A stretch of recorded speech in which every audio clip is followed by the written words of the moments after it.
audiobook do livro Viciados em Si Mesmos, de Larry Crabb. Prólogo. Cristãos que se recusam a aguardar a promessa dos prazeres celestiais permanecem viciados em seu próprio bem-estar, em experimentar uma frenética satisfação pessoal imediata. Vivem intensamente viciados em si mesmos e, portanto, são incapazes de resistir a qualquer tentação que prometa o sentimento de bem-estar que almejam. O resultado são vícios em drogas, lícitas ou ilícitas, comida, em suas várias formas de compulsão, sexo, legítimo ou não, incluindo suas formas de perversidade, dinheiro, em razão dos prazeres, da conveniência e do poder que ele é capaz de comprar, influência, em razão do sentimento bom de fazer diferença na vida dos outros, reconhecimento, em razão do sentimento de ser respeitado, que por sua vez confere importância pessoal, e uma série de outros vícios associados a prazeres pelos quais almas desesperadas tanto anseiam. Duas questões. Existe uma maneira distintamente cristã de encontrar força de vontade e capacidade para neutralizar o poder da tentação? A primeira parte deste livro trata dessa questão e oferece orientações. Com o que isso parece a vitória contra o pecado do egocentrismo, a base de todos os nossos vícios? A segunda parte tratará dessa questão. Em outras palavras, que vitória substancial está disponível agora até obtermos a vitória completa em nosso encontro futuro com Jesus? A terceira parte esboça um caminho para obtermos vitória hoje, enquanto aguardamos nossa liberdade completa no céu. Por seu poder divino, Deus nos concedeu tudo de que precisamos para viver uma vida piedosa. 2 Pedro 1:3. A palavra vício nos faz pensar imediatamente em drogas, álcool e sexo. Todos vícios reais e extremamente comuns. Felizmente, nem todos são afetados por essas tentações corriqueiras.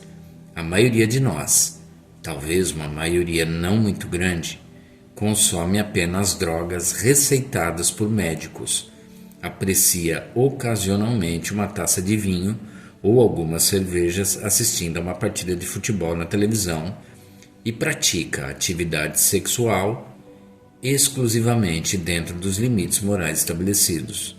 E isso é muito bom.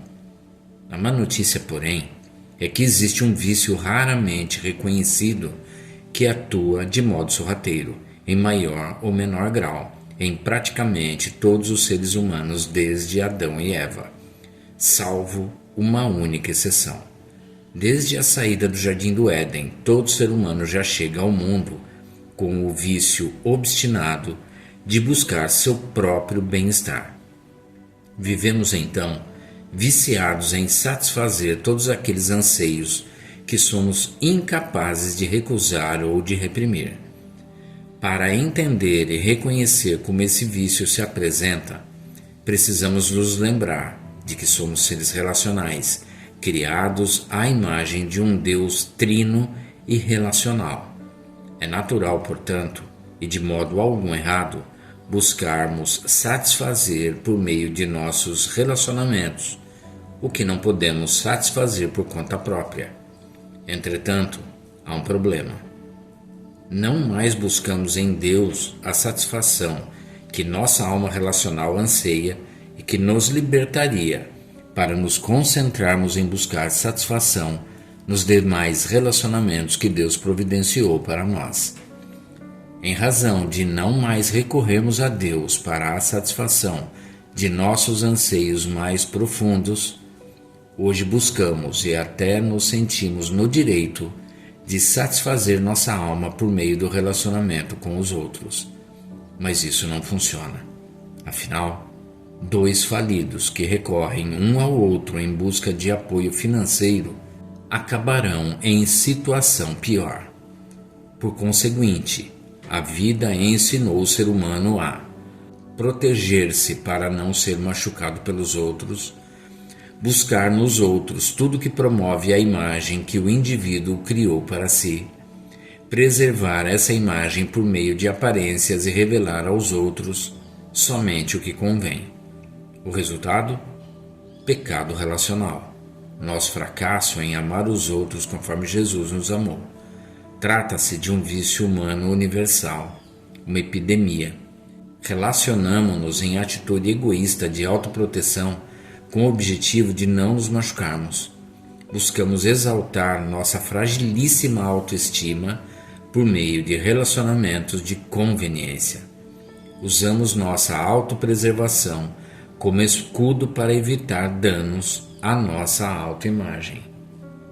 O pecado relacional semeia rixas, brigas e desconfianças, sobre as quais Tiago nos advertiu. Veja Tiago 4:1-3. Tudo isso resulta em pobreza relacional na família, na comunidade, na igreja, na nação e no mundo.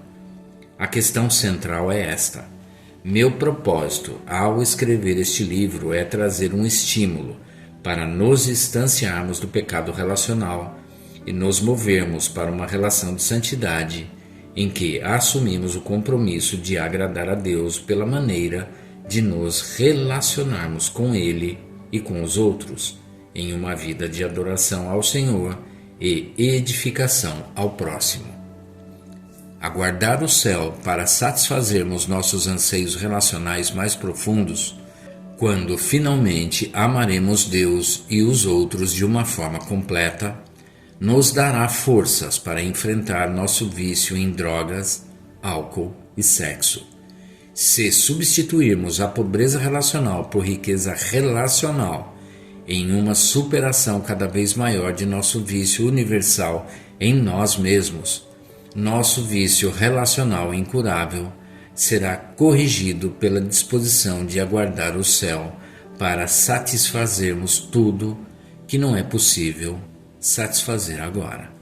Então, amaremos melhor de um modo mais parecido com Jesus. E nesse processo descobriremos a alegria. Interessado? Prossiga a leitura. Introdução. Em 1988, publiquei um livro intitulado De Dentro para Fora, cujo parágrafo de abertura trazia o seguinte: o cristianismo moderno, em uma dramática reversão de seus modos bíblicos, promete aliviar a dor de vivermos em um mundo caído.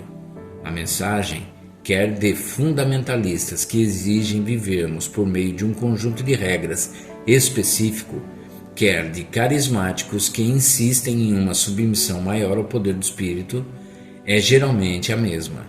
A promessa de felicidade agora, a satisfação total, pode ser alcançada deste lado do céu. Caso estivesse escrevendo esse parágrafo hoje, não mudaria uma única palavra, mas talvez acrescentasse outras. Ao menos uma frase me vem à mente. Não há necessidade nenhuma de adiarmos a satisfação de nossos desejos mais profundos. Essa satisfação está disponível nesta vida. O propósito dessa frase é apenas reforçar o equívoco flagrante que caracterizou o cristianismo ao final do século XX. Temo que o erro que apontei no passado ainda persista atualmente. Muito do que nossa cultura evangélica entende como cristianismo permanece ligado a essa revisão bíblica, porém hoje imerso em maior profundidade na areia movediça de ensinamentos atraentes e equivocados a respeito do que significa seguir Jesus.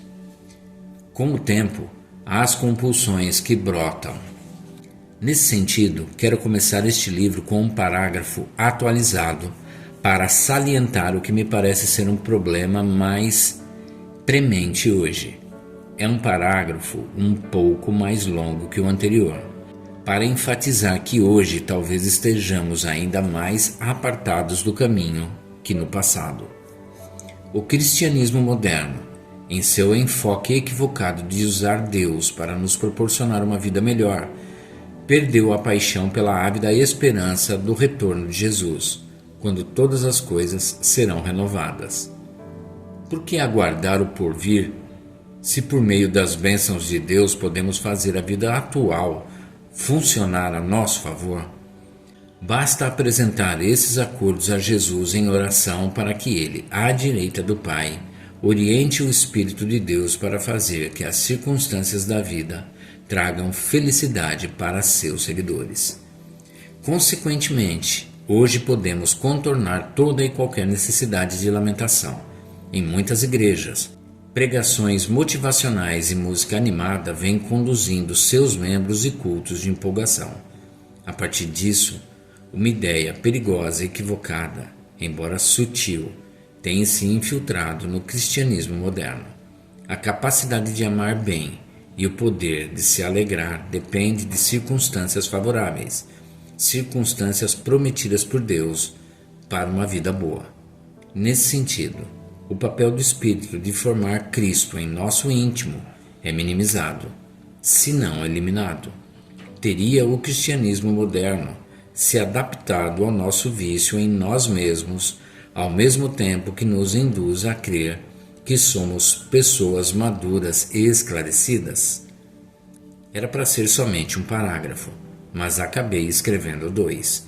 Creio que ambos são necessários para chamar nossa atenção para a mensagem que vem sendo vociferada em muitos púlpitos e divulgada sedutoramente em muitos livros, de que não mais precisamos aguardar o céu para conhecer a alegria e a liberdade que sempre ansiamos experimentar.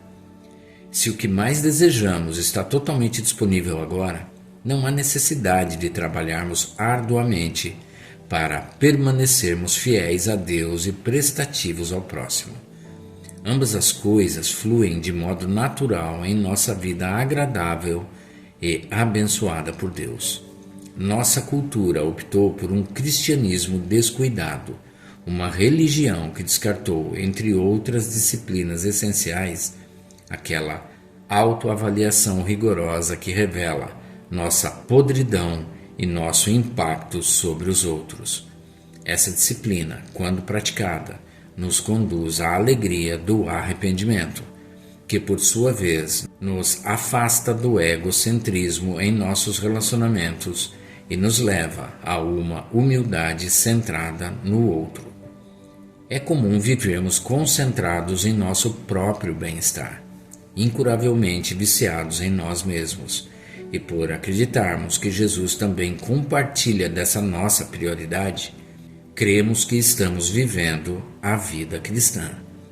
Esse cristianismo descuidado se transformou em um cristianismo impostor, um evangelho diferente, contra o qual Paulo nos advertiu severamente.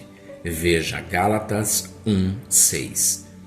As consequências dessa forma de pensar são muitas, cada uma ensejando prejuízos para a causa de Cristo. Uma dessas consequências, em minha opinião, a mais importante, é esta: a falta de disposição para aguardarmos a satisfação completa até nossa chegada ao céu nos leva ao vício, à exigência de sentirmos uma alegria entorpecedora nesta vida. Não há dúvida de que esses vícios trazem danos para a nossa vida, pois empoderam nosso egocentrismo natural, que por sua vez, em razão de o considerarmos necessário para nosso bem-estar, é aceito como justificável em vez de terrivelmente pecaminoso. Insistimos em experimentar qualquer prazer intenso que amenize nossos medos e preocupações, ainda que momentaneamente. Por conseguinte, buscamos um estilo de vida centrado em experiências momentâneas que nos permitam alcançar nosso tão almejado nirvana, aquele sentimento de paz celestial que pregam os budistas. Com o tempo, as compulsões que brotam de nossa tendência universal e natural ao vício em nós mesmos assumem o controle de nossa vida.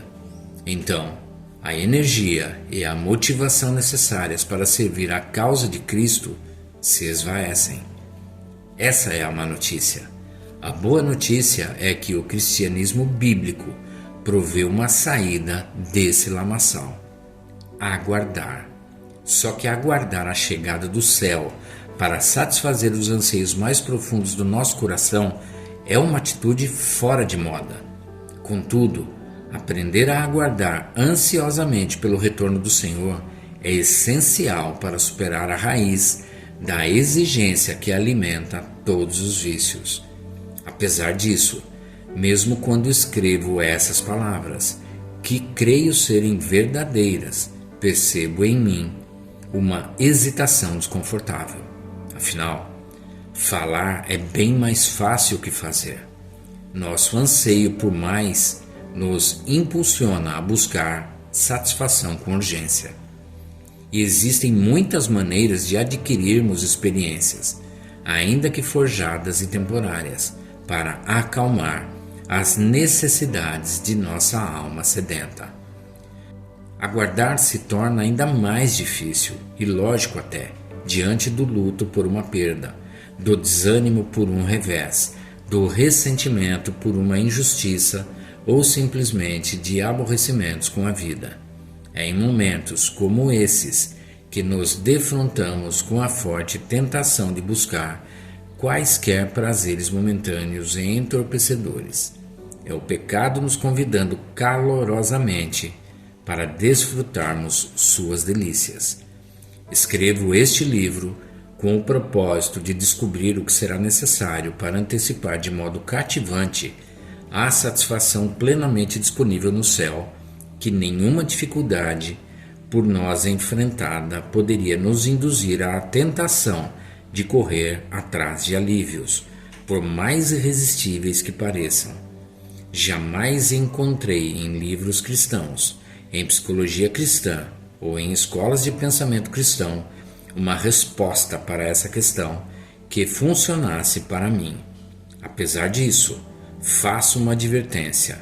Não creio que existe um caminho que elimine nossa luta contra a tentação ou que nos impeça de fracassar novamente. Nosso vício somente será curado no céu. Entretanto, é possível seguir por um caminho que nos liberte cada vez mais de nosso vício enquanto vivemos neste mundo. Creio que existe um modo bíblico orientado pelo Espírito, dependente de Cristo e agradável para Deus.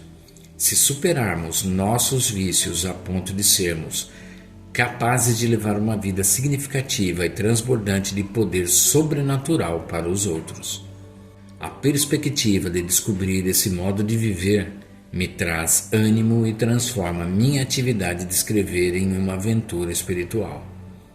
O versículo que citei anteriormente contribui para esse entusiasmo. Por seu poder divino, Deus nos concedeu tudo de que precisamos para viver uma vida piedosa. 2 Pedro 1,3. A vida piedosa não será controlada pelos vícios. Uma parábola.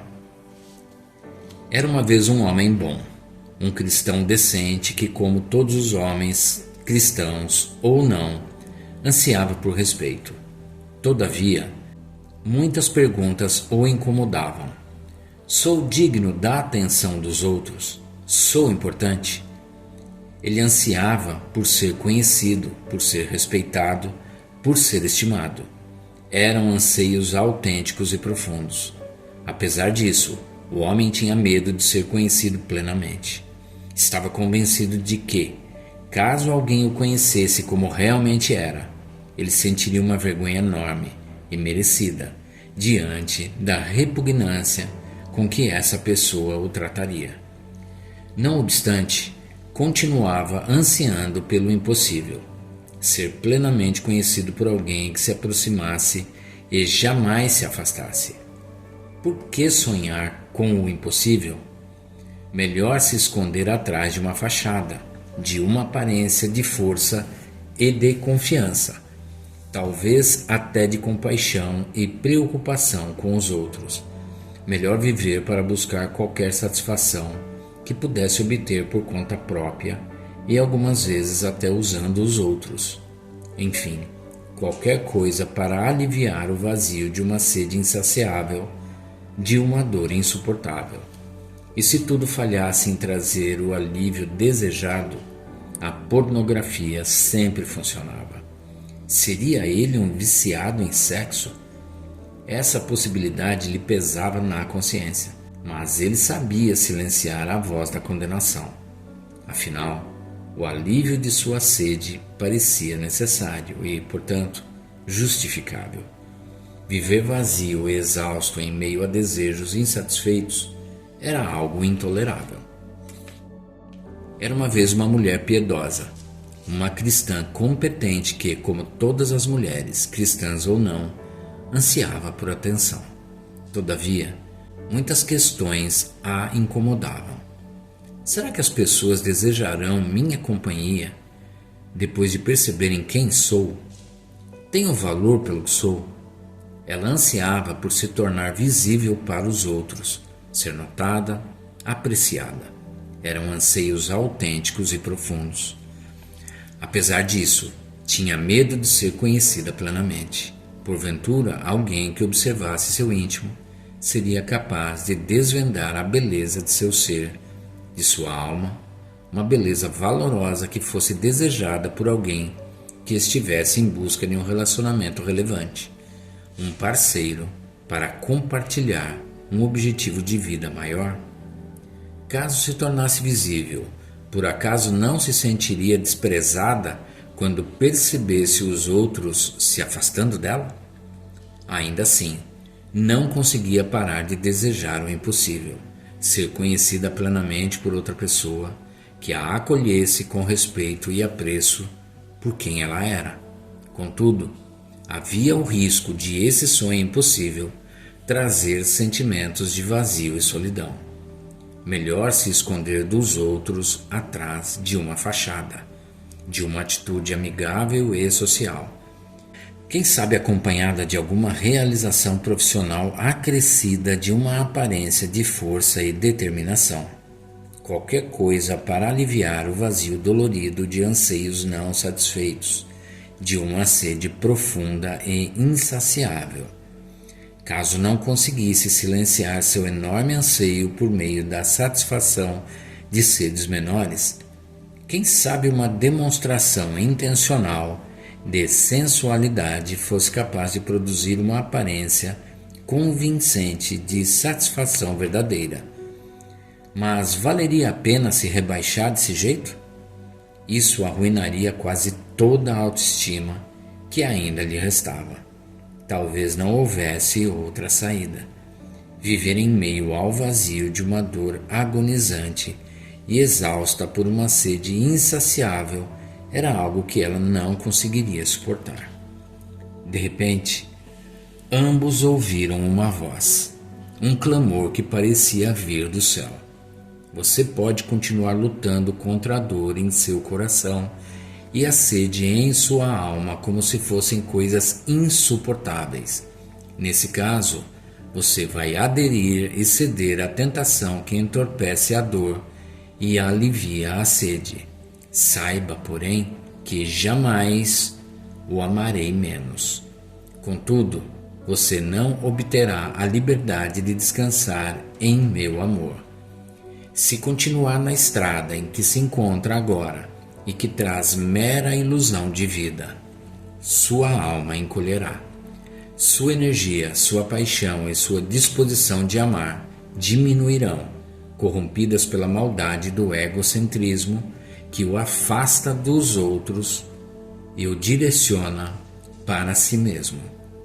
Para se tornar a pessoa que você mais deseja ser, para viver como um narrador da história maior que escrevi no passado eterno e que agora estou revelando neste mundo caído, para expandir sua capacidade de amar os outros mais do que a si mesmo, para ancorar sua esperança na antecipação de alegria por vir, quando então sua dor desaparecerá completamente e sua sede será totalmente saciada. Você deve estar disposto a viver com sede. Somente então você experimentará domínio sobre o desejo e conhecerá o poder capaz de enfrentar seus vícios para obter agora o que prometi somente para depois: o fim da dor e o saciamento da sede. Sucumbir aos ímpetos do vício nada mais é que entorpecer sua dor e mascarar sua sede. A luta é real. Resistir aos ímpetos do vício não será fácil. Você vai fracassar. Mas a alegria, o júbilo da graça amorosa já desponta no horizonte. Em breve, o sol se levantará. O homem ouviu a voz e abaixou a cabeça envergonhado, pois resignou-se em seu inevitável fracasso e desconsiderou tudo que havia acabado de ouvir. Para ele, a dor em seu coração era um desarranjo, um sofrimento que o cristianismo deveria ter eliminado. Ele continuou encarando a luta contra os anseios de sua alma como um inimigo de sua alegria. Qualquer coisa que satisfizesse sua sede parecia legítimo, uma necessidade para viver sem dor no coração e sem aquela sede insaciável. Ele se recusou a viver com sede. Não fazia sentido. A mulher ouviu a mesma voz e abaixou a cabeça em quebrantamento e arrependimento. Em seguida, com um sentimento de liberdade, rendeu-se à esperança que a voz lhe trouxe e, com os olhos bem abertos, entrou na batalha para abraçar a dor de seu coração e a fadiga de sua sede insaciável, não mais presumindo que a sua vida neste mundo deveria transcorrer sem nenhuma dor e sem nenhum desejo insatisfeito. Ela se dispôs a lutar e a resistir às oportunidades pecaminosas de aliviar sua dor e saciar sua sede. Ela aceitou o desafio de viver com sede. Fazia todo o sentido. A alegria estava disponível à medida que ela experimentava a presença de Deus em meio à escuridão. E ter paz, uma paz poderosa para, mesmo sem eliminar sua dor ou aliviar sua sede, ancorar sua alma na esperança, transformada em verdade vivenciada, que em breve traria descanso em meio às tempestades da vida. Ela percebeu que o vício em buscar alívio já não era tão forte como antes, enquanto aguardava a chegada do dia eterno de descanso perfeito. Se a nossa esperança em Cristo é apenas para esta vida, somos os mais dignos de compaixão entre todos os homens. 1 Coríntios 15:19. Mas, se nossa esperança em Cristo está firmemente ancorada no porvir, então, entre todos, somos os que mais podem se satisfazer agora. Portanto, viva com sede e aguarde pelo que somente o céu pode oferecer. Nosso vício em nós mesmos produz uma solidão de pobreza relacional. Contudo, nossa dependência daquilo que Cristo providencia hoje, enquanto aguardamos tudo que está por vir, nos faz perseverar no caminho estreito em grata antecipação.